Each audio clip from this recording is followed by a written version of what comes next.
go through a series of stretches and movements to help with your hips, opening up your hip rotators and just having some really happy, healthy hips. So we're gonna start in a hook lying position. Aubrey is there for us. And the first stretch we're gonna do, I like to call the supine butterfly. So it's basically laying on your back and you're bringing your legs out into a butterfly position. This is really going to stretch your inner thigh muscles, which are called your hip adductors. And it's a pretty intense stretch. So if this is too much for you and you need a little bit of support, you can take something like a yoga block or some rolled up towels or blankets or pillows and place it underneath your leg. We would do it on both sides, just like that, to help give you some support. Because really the goal here is to be able to relax into that position without feeling like you're having to hold your legs there because it's too much of a stretch.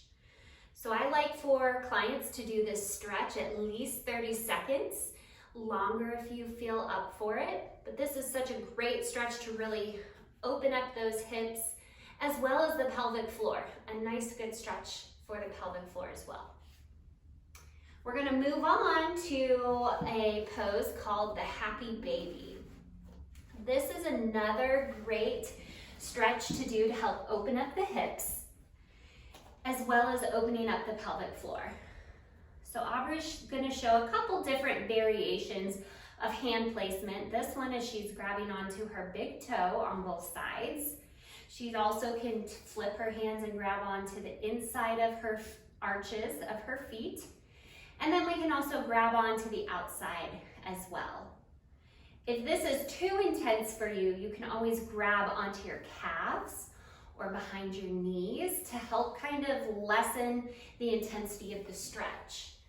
Again, the goal here is to find a position that feels good to you. And whether it be something like this, where you're a little more closed in instead of open wide, it's nice kind of just to play with it and see what feels good to you. Big, nice stretch for the glutes, big, good stretch and opening for the pelvic floor as well.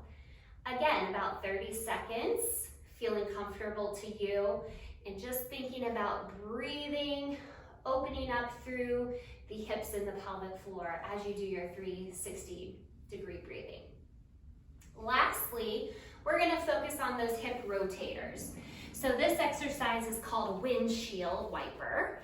So with a hook lying position, knees are bent, you're going to slowly rotate your knees to one side. Pause for a second or two, and then you'll rotate to the other side. Feeling a nice big stretch throughout those hips. Again, breathing, only going as far as you feel comfortable, not working into any pain or significant discomfort. A modification for this, if this is a little too intense, is to bring your feet closer together. And then you're gonna move your knees side to side together. Breathing, pausing for a second or two on each side. Just really encouraging mobility throughout your hips, throughout all motions of the hips. Good.